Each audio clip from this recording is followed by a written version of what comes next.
আজকের প্রথম খবরটা হলো যন্তর মন্তরে দুই সম্প্রদায়ের মুখোমুখি ওয়াকফ বিক্ষোভের উল্টো দিকে হনুমান চালিসা। ভারতবর্ষের মতো ধর্ম নিরপেক্ষ রাষ্ট্রে যে দৃশ্য ভয়াবহ, সেই দৃশ্যই সোমবার দেখা গেল দিল্লিতে। দীর্ঘদিন ধরেই ওয়াকফ বিল নিয়ে আপত্তি মুসলিমদের কিছু সম্প্রদায়ের, সেই প্রতিবাদের সোমবার তারা জড়ো হয়েছিল দিল্লির যন্তর মন্তরে। আর সেখানেই উপস্থিত হয় কিছু হিন্দুত্ববাদী সংগঠন। ওয়াকফ সংশোধনী বিলের প্রতিবাদে যন্তর মন্তরে বিক্ষোভ দেখাচ্ছে অল ইন্ডিয়া মুসলিম পার্সোনেল ল বোর্ড। এতে বিভিন্ন মুসলিম সংগঠন ও সামাজিক সংগঠনের প্রতিনিধিদের পাশাপাশি অনেক বিরোধী সংসদ সদস্যও রয়েছেন। এই বিক্ষোভ কর্মসূচিতে উপস্থিত ছিলেন AIMIM সভাপতি আসাদুদ্দিন ওয়েসিও। আর সেই বিক্ষোভ অবস্থানের বিরোধিতায় সেখানেই পাল্টা অবস্থান শুরু করলো হিন্দু সংগঠনের লোকজন। রিপোর্ট অনুযায়ী হিন্দু বিক্ষোভকারীরা মুসলিম সংগঠনগুলোর সামনে বসে পড়ে হনুমান চালিসা পাঠ করে রাস্তায় বসেই তারা জয় শ্রীরাম স্লোগানও তুলেন।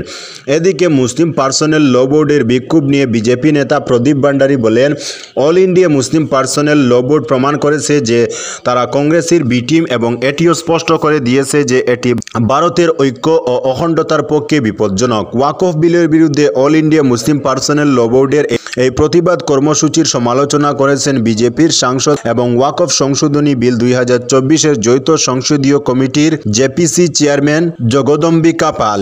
তিনি দাবি করেন যে এই ধরনের বিক্ষোভ কর্মসূচি সমাজে বিভাজন তৈরি করতে পারে এবং সংসদের আইন প্রণয়নের অধিকারকে চ্যালেঞ্জ করতে পারে। আজকের পরবর্তী খবরটি হলো চাঁদা তুলে বাদের কাজে হাত দিলেন খাসিপুরের জনগণ। কাছাড় জেলার খাসিপুরে চাঁদা তুলে বাদের কাজে হাত দিলেন স্থানীয় জনগণ। উন্নয়নগামী সরকারের আমলে আজও রাস্তা ও বাদের জন্য ভোগান্তির শিকার হতে হচ্ছে কাছাড় জেলার উদারবন্দ কেন্দ্রের খাসিপুর দ্বিতীয় খণ্ড বারৈগ্রাম এলাকার জনগণের। বন্যার সময়ে হাঁটু জল সহ কাদায় থই থই হয়ে যায়। এতে সাধারণ মানুষের চলাচলে চরম দুর্ভোগ পোহাতে হয়। এই ইএনডি রাস্তাটি শতাধিক মানুষের চলাফেরা করার একমাত্র ভরসা।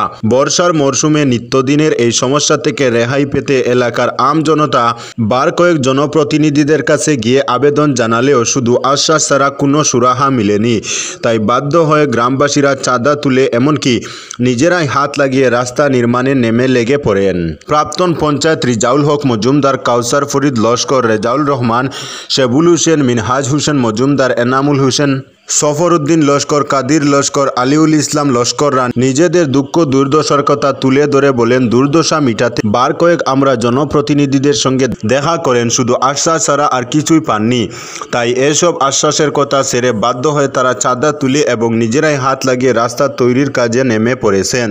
আজকের পরবর্তী খবরটি হলো CUET পরীক্ষা বাতিলের দাবিতে দেশের শিক্ষামন্ত্রীর কাছে স্মারকপত্র ডিএসর। CUET পরীক্ষা বাতিলের দাবিতে দেশের শিক্ষামন্ত্রীর কাছে স্মারকপত্র প্রদান করল AIDSর কাছাড় জেলা কমিটি। সোমবার জেলা আয়ুক্তের মারফতে শিক্ষামন্ত্রীর উদ্দেশ্যে প্রদান করা হয়। এদিন জেলা আয়ুক্তের অনুপস্থিতিতে অতিরিক্ত আয়ুক্তের হাতে স্মারকপত্র তুলে দেন সংগঠনের জেলা সভাপতি স্বাগতা ভট্টাচার্য। স্মারকপত্র প্রদানের পর তিনি সাংবাদিকদের মুখোমুখি হয়ে বলেন, শিক্ষার কেন্দ্রীয়করণ ঘটানোর উদ্দেশ্যে হায়ার সেকেন্ডারি উত্তীর্ণ ছাত্রছাত্রীদের কলেজে ভর্তি হওয়ার ক্ষেত্রে যোগ্যতা নির্ধারণের জন্য CUET পরীক্ষা বাধ্যতামূলক করা হয়েছে। বলেন, CUET পরীক্ষা ছাত্রছাত্রীদের উচ্চশিক্ষা লাভের দ্বার অবরুদ্ধ করবে।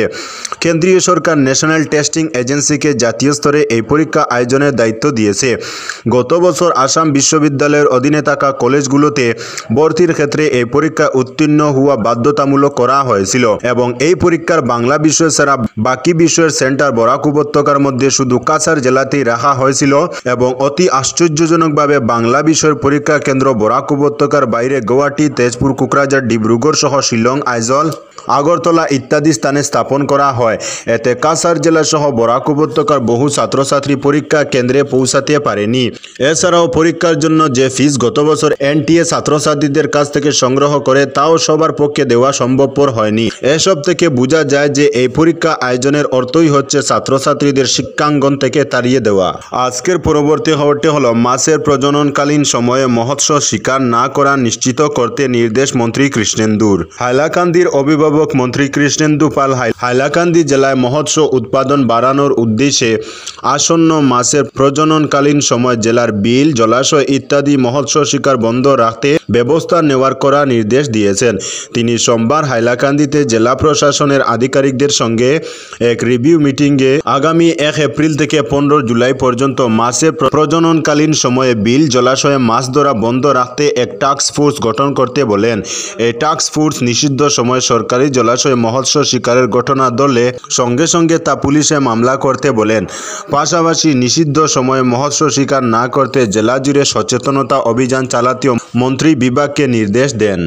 আজকের পরবর্তী খবরটি হলো, আজ অর্থাৎ মঙ্গলবার শিলচরে আসছেন মুখ্যমন্ত্রী হিমন্ত বিশ্ব শর্মা। আজ অর্থাৎ মঙ্গলবার শিলচরে আসছেন মুখ্যমন্ত্রী ডক্টর হিমন্ত বিশ্ব শর্মা। এদিন মুখ্যমন্ত্রী একাধিক কর্মসূচিতে অংশ নেবেন। সকাল 8টায় শিলচর বিমানবন্দরে অবতরণের পরই মুখ্যমন্ত্রীর কর্মসূচির সূচনা হবে। প্রথমেই তিনি সকাল 9:25 উপস্থিত থাকবেন শ্রীরামকৃষ্ণ পরমহংস দেবের উদ্দেশ্যে নবনির্মিত ইউনিভার্সাল মন্দিরের শতবর্ষ উদযাপন ও উদ্বোধনী অনুষ্ঠানে। এরপর সেখান থেকে তিনি যোগ দেবেন দেশভক্ত তরুণরাম ফুকন উচ্চ মাধ্যমিক বিদ্যালয়ের সুবর্ণ জয়ন্তী উৎসবে। এই অনুষ্ঠান শেষে SM দেব সিভিল হাসপাতালে আধুনিক ক্রিটিক্যাল কেয়ার ব্লকের শিলান্যাস করবেন মুখ্যমন্ত্রী। ভার্চুয়ালভাবে শিলচর আবর্ত ভবনের শিলান্যাস করবেন। এদিন লক্ষ্মীপুরের লাভকে এক অনুষ্ঠানে যোগ দেওয়ার কথা রয়েছে তার। আজকের পরবর্তী খবরটি হলো, চন্দ্রযান 5 কেন্দ্রের ছাড়পত্র পেল ইসরো। চন্দ্রযান 5-এর জন্য কেন্দ্রীয় সরকারের ছাড়পত্র পেয়েছে ভারতীয় মহাকাশ গবেষণা সংস্থা অর্থাৎ ইসরো। এমনটাই জানিয়েছেন ইসরোর প্রধান বি নারায়ণ। চন্দ্রযান 3-এর সাফল্যের পর চন্দ্রযান 4 অভিযানের জন্য গত বছরই অনুমোদন দিয়েছে কেন্দ্র। সব ঠিক থাকলে 2027 সালে সেটি উৎক্ষেপণ করা হতে পারে। এর মধ্যেই চন্দ্রযান 5-এর জন্য ইসরোকে প্রয়োজনীয় ছাড়পত্র দিয়েছে কেন্দ্র। চাঁদে অনুসন্ধান পরীক্ষা নিরীক্ষার জন্য রোভার প্রজ্ঞানকে চন্দ্রযান 3-এর সঙ্গে পাঠানো হয়েছিল। ওই রোভার যন্ত্রটির ওজন ছিল 25 কেজি। তবে এবার আরও বেশি ওজনের রোভার যন্ত্র চন্দ্রপৃষ্ঠে পাঠাতে চায় ইসরো। ইসরো কর্তা জানিয়েছেন, চাঁদের পৃষ্ঠদেশে অনুসন্ধানের জন্য চন্দ্রযান 5 যে রোভার নিয়ে যাবে তার ওজন হবে 250 কেজি। আজকের পরবর্তী খবরটি হলো, ফ্লাইওভারের নিয়ে কংগ্রেস অপপ্রচার চালাচ্ছে বললেন দীপায়ন চক্রবর্তী। আগামী 3 থেকে 4 মাসের মধ্যে ফ্লাইওভারের নির্মাণ কাজ শুরু হবে, এ নিয়ে কোনো দ্বিমত নেই। আর মুখ্যমন্ত্রী ডক্টর হিমন্ত বিশ্ব শর্মার হাত দিয়ে ফ্লাইওভারের শিলান্যাস করা হবে, অথচ কংগ্রেস ফ্লাইওভার নিয়ে অপপ্রচার চালাচ্ছে। এর প্রধান কারণ হলো কংগ্রেসের পায়ের তলায় মাটি নেই। সোমবার শিলচর কাছাড় জেলা বিজেপির সভাকক্ষে সাংবাদিক সম্মেলন করে কথাগুলো বলেন শিলচরের বিধায়ক দীপায়ন চক্রবর্তী। তিনি বলেন, বিজেপি বিধায়ক, সাংসদ ও মন্ত্রী সবাই এ ব্যাপারে অনেক আশাবাদী। এছাড়া মন্ত্রী কৃষ্ণেন্দু পাল ও মন্ত্রী কৌশিক রায়ের উপস্থিতিতে অনুষ্ঠিত এক সভায় শিলচরের 99% নাগরিক ফ্লাইওভার নিয়ে সহমত পোষণ করেছেন। কিন্তু শিলচর কংগ্রেসের নেতারা ফ্লাইওভারের বিরোধিতা করছেন। রামনগর থেকে ক্যাপিটাল পয়েন্ট এবং ক্যাপিটাল পয়েন্ট থেকে ন্যাশনাল হাইওয়ে চিত্তরঞ্জন অ্যাভিনিউ পর্যন্ত ফ্লাইওভার নির্মাণ হবে। এদিন সাংবাদিকদের প্রশ্নের জবাবে বিধায়ক দীপায়ন চক্রবর্তী জানান, আগামী বছরের মধ্যে শিলচরের রাঙ্গির খালের কাজ সম্পন্ন হবে।